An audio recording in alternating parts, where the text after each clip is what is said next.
Thank you. Thank you very much. Please be seated.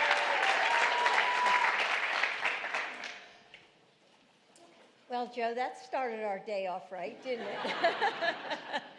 So welcome to the White House. Several years ago, a student of mine came running into my classroom and breathlessly said that she had seen me on TV. She had said, "Mom, that's my English teacher." And her mother said, "That's not your English teacher, that's the second lady." So when Joe was elected as vice president, people assumed that I would stop teaching. But, I just couldn't give it up. I am first, foremost, and forever a teacher.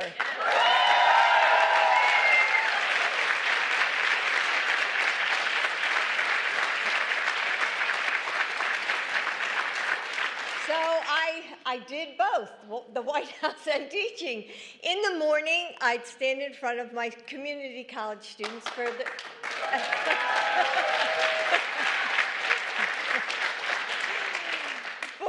for their 8 a.m. English comp class. Actually, I'm still doing it. And by the evening, I was at the White House, state dinner, or boarding Air Force Two. Then one day in 2010, some White House advisors were trying to figure out and determine, who could highlight the role of community colleges in our economy. Then someone had this revelation, so wait, doesn't the second lady work at a community college? So this might be surprising, but I think I had gotten so good at stitching the two worlds together and sort of hiding the seams that I never considered using my experience to become an advocate. But I said yes. And at the time, I called community colleges America's best-kept secret. And I knew that they deserved to be seen and celebrated and championed at every level of government. And Joe knows this too. So when he became president, Joe put community colleges front and center in his workforce strategy.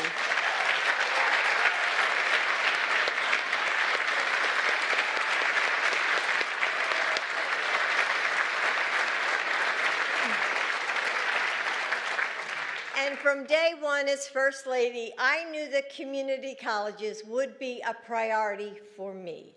So part of that means pushing to make them tuition-free. And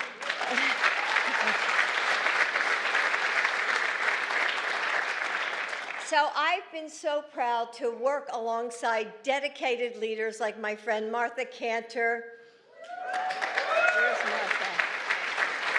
Walter Bumpus and Jihang Lee, who have been dedicated partners in this work. So today, less than a decade after we launched the effort to make community colleges free, 34 states plus Washington, D.C. and counting offer tuition-free community college and job training programs.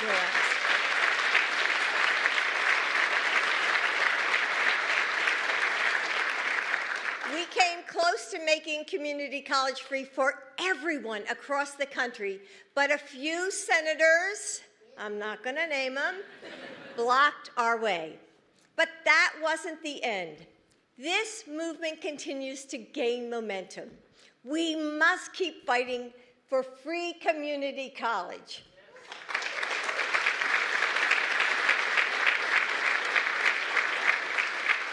As First Lady, I've also focused on strengthening the pathways between classrooms and careers. And you probably all know this, but nearly 60% of graduating high school students don't go directly to a 4-year degree. We know that. 6 out of every 10 students. Some will start working. Some will go to community college or technical colleges. Some won't even know what they want to do next. So we continue to keep transforming education to bridge the gap between what students learn and the careers that they can enter.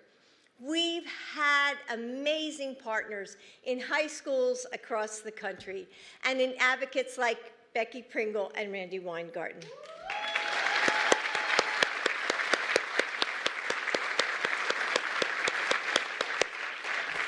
Together, we're making sure that high school graduation isn't a sudden halt in a student's education, but rather like this seamless step forward, whether that's on a college campus, a registered apprenticeship, or another career opportunity. And we've partnered with the leaders of unions and businesses and school districts, colleges, and universities and to match what local employers and the workers that they need. And that's what we've been able to do with our Investing in America workforce hubs. And it's a model that communities across the country can replicate. Community colleges are no longer America's best-kept secret. Thanks to the progress of Joe's administration and what they've created, we're on our way to making them America's best-kept promise. Thank you.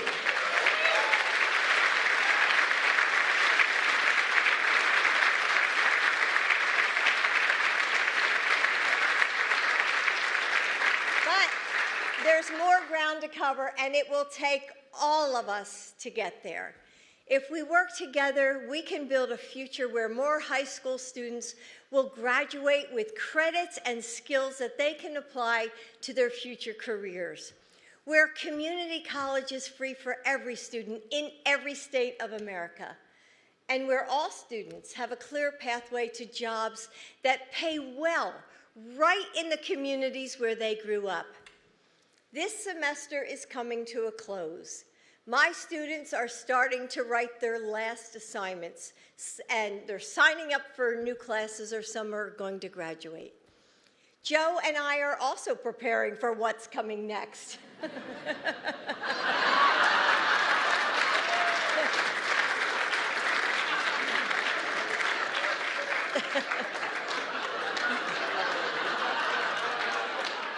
It has been the honor of our lives to serve in the White House and to work alongside really all of you in this room. So as you keep pushing forward to make our country shine with opportunity, know that you will always have a partner in us. And now I'd like to introduce a longtime champion of our nation's students. Not only has Joe always supported my career as an educator, but as president, he wakes up every day with a mission to lift up all Americans through the endless possibility of education. Please welcome your president, my husband and hero, Joe Biden.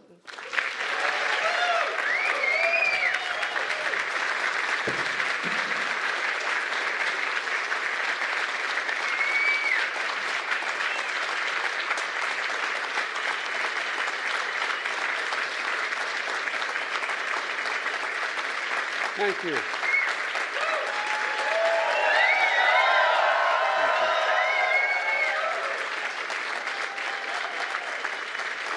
Thank you, thank you, thank you. Thank all of you, please. I'm Joe Biden. I'm Joe Biden's husband. And you can see she doesn't have any strong notions or ideas.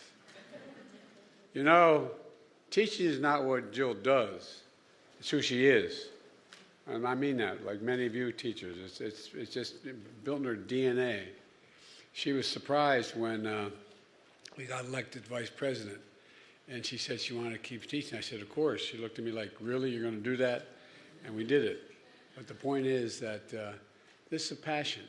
It's a passion for Jill. And the way I look at it is a simple proposition. How can we be the greatest nation in the world and not have the best education system in the world? I mean, think about it. It's pretty straightforward. So I'm honored to host this White House Classroom of Career Summit. Look, 15 years ago, when Jill hosted the first one during our vice presidency, to state the obvious, as I said, what Jill for Jill, being an educator is just what she is, period. And I believe the work she's done to connect students in good paying jobs will prove one of the most important efforts of our presidency, and I mean it. Look, that's why we're all here today. And I want to thank Congressman Norcross in New Jersey. I keep reminding my Jersey guys, we do really well in Jersey. Jill's a Jersey girl, born and raised. And I tell them, though, there was actually a case a long time ago. Delaware is the second smallest state in the nation, but we own the Delaware River up to the high water mark in New Jersey. A Supreme Court decision, for real. So I just want you to know, that's why we're so close. Just step off. Anyway. You're a good man, pal. You really are. And the members of my cabinet are here. Thank you, thank you, thank you, thank you. And leaders of business, education, unions, philanthropy, nonprofits, and more, for being here and for your leadership. And I mean it sincerely. When we came to office, the pandemic was raging, the economy was reeling. And from day one, I was determined not only to vaccinate the nation, deliver immediate economic relief for the folks who need it the most, but I also determined to transform the way our economy works for everyone. To write a new economic playbook, and I mean it sincerely, a new economic playbook, build the economy from the middle out and the bottom up, not from the top down. My dad used to have an expression. He said, Joey, when you talk about trickle-down economics, not a whole hell of a lot trickles down on our kitchen table. Well, when we do that, the poor have a ladder up, the middle class do well, and the wealthy still be able to do very well. And we all do well. It's a playbook based on a value set that my dad taught me. He used to say, and I mean it sincerely, Joey, your job's about a lot more than a paycheck. It's about your dignity. It's about your place in the community. It's about being able to look your kid in the eye and say, honey, it's going to be okay, and mean it, and mean it. It matters. Not everyone has felt the progress because it takes time. We've emerged from a crisis. We have the strongest economy in the world, much more to do. Working families and the middle class are the center of a strong, equitable, and sustainable recovery. And the big reason why is that I call the Investing in American agenda. It's a page from our economic playbook that invests in all of America and all Americans, creating pathways for millions of good-paying jobs being created in our economy. The key pieces of the Investing in America include historic laws that I've signed, the historic investments in modernizing our roads and bridges, our ports, airports, public transit.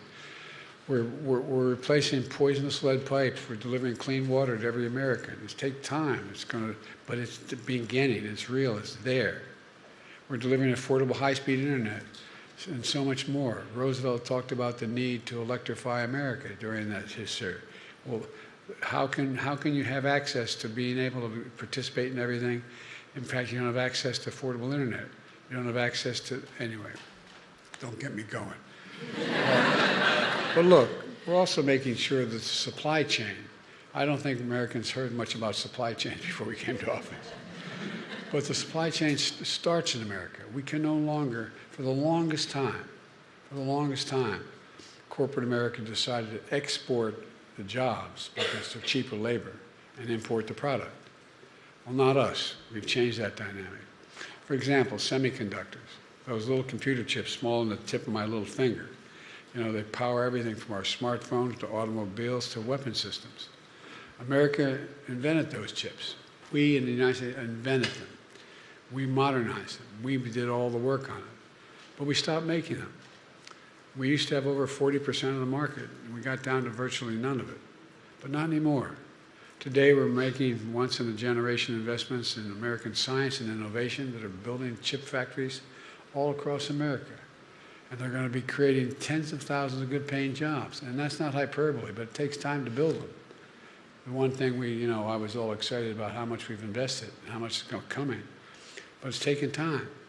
You have to build those so-called fabs. These quote fabs, these factories to build these things, are as big as football fields. And guess what? They pay about an average of $105,000 a year. You don't need a college degree to get there. And that doesn't even count the tens of billions of dollars being spent to build these facilities and attract other businesses. And I signed the most significant climate law ever in American history, but in the history of the world.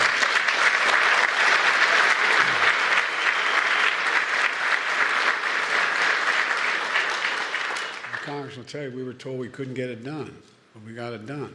We got it done. And it's leading us into a clean energy future with even more good-paying clean energy jobs than American workers. As a result of these laws and other things we've done, I won't take all your time, but the key actions, the end result is we've created, in the almost 4 years we've been here, we've created 16 million new jobs, brand new jobs, since I took office.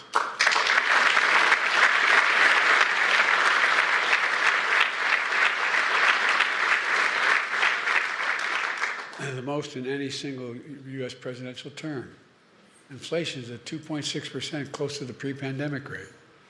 Unemployment is down to 4.1%, longest stretch for a long, long time that low. Despite the critics saying we had to lower our ambitions to get the economy going, we've attracted off the sidelines from private enterprise over $1 trillion, $1 trillion in private investment in clean energy and manufacturing that are creating good-paying jobs and building factories here in America where they belong. And all this historic investment is happening in every part of the country. Remember my call saying I'm a president for all Americans, no matter who they voted for. Well, keeping that commitment, the majority of the investments are actually in red states, not blue states, because they got hurt the most by the policies early on. All those factories shutting down. How many times did you come from places where you had Mom and my grandpop and grandmom worked in that factory. My mom and dad worked there. But I got to move, Mom, because there's no job. The factory's gone. I got hurt very badly. It takes away the soul of a community. We're making sure these Americans have access to good-paying jobs that are being created. Buy America has been the law of the land since the 30s, which hardly anybody knew, hardly anybody paid attention to. When Franklin Roosevelt was trying to make it fair for unions to be able to organize so that businesses couldn't just crush them because they started, there was a provision in the law in the early 30s that said, when a president is authorized by Congress to spend money on a project, he has to do two things. He has to use that money to hire American workers, and he has to use American products. Well, this administration, past administrations failed to do that. Like I said, so much was exported overseas. Well, not on my watch. My administration buys American. We're making sure the federal projects we're building, roads, bridges, highways, and more, are going to be made with American products, built by American workers, and creating good-paying American jobs. Jobs that don't require a four-year college degree. Jobs you can raise a family on.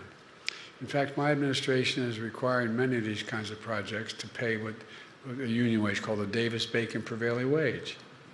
We're expanding registered apprenticeships, resulting in hiring more than 1 million apprentices since we've come to office. Remember, business came along and said, we'll do the apprenticeships. Yeah, right. Well, guess what? They're not. A lot of folks don't realize that an apprenticeship is like earning a college degree. You spend up to 4 or 5 years training. Well, you get paid while you're doing it to learn the trade, to lead to a good-paying job, like going to school before you can be registered in that particular expertise. They're among the best workers in the world. Today, I'm proud to announce that for the first time ever, the number of women in apprenticeships has reached 100,000.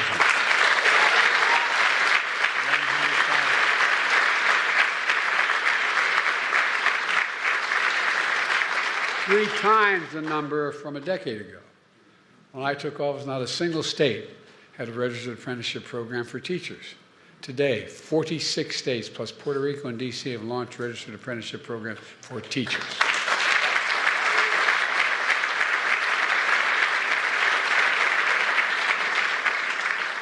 Some will say I did that because I feared for my life, but not true.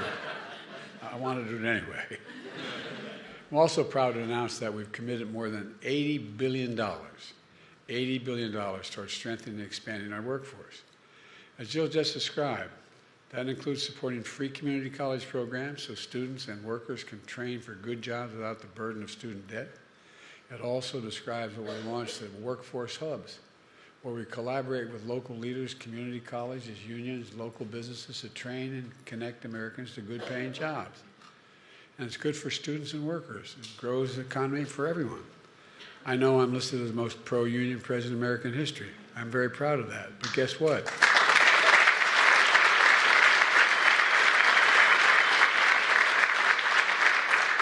guess what, folks?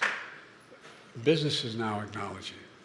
It helps them too. I had Treasury Department do a study. What's the effect of focusing on unions? Everybody's standard of living is raised. Everybody's.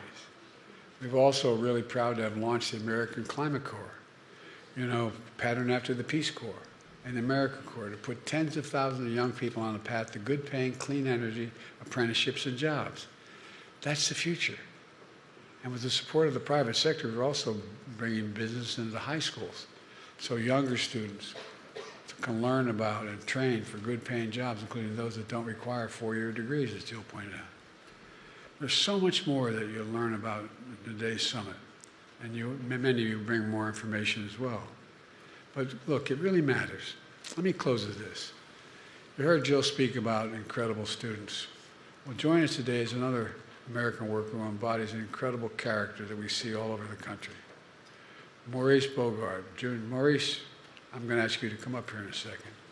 Father of 2 young children, one of whom I work for. He's going to actually come up.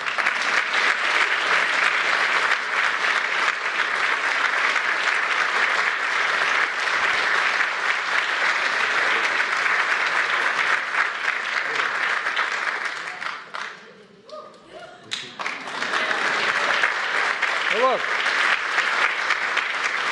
Maurice from Cleveland, Ohio. On the day his children were born, he had a survival mindset to do whatever he could to improve the positive circumstances for his family. 12 to 16-hour days and multiple jobs, even working out of town for months at a time, just to get by. Just it meant fewer hours with his children as well and his family. Last year, his sister, who was also with him today, sis, stand up.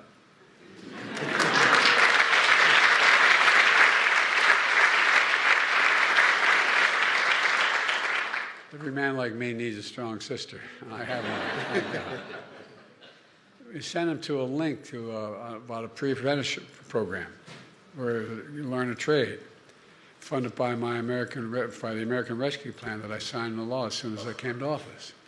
Well, Maurice signed up, and within hours he had an appointment. He soon started a 4-week training program to connect him with his local IBEW, the International Brotherhood of Electrical Workers. Today, he's on his way to becoming a journeyman electrician, working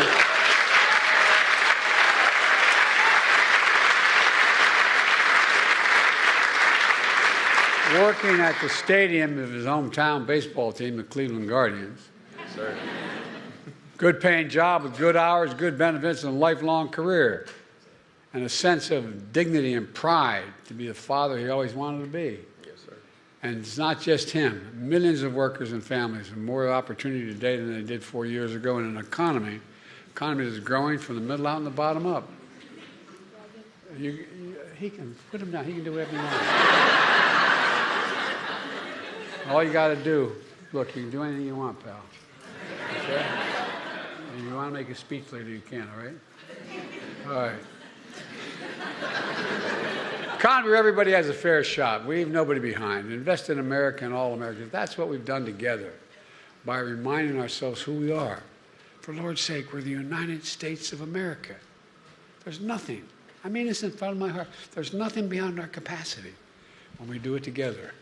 And there's no group I'd rather be doing it with than all of you. So God bless you all. May God protect our troops. Thank you, thank you, thank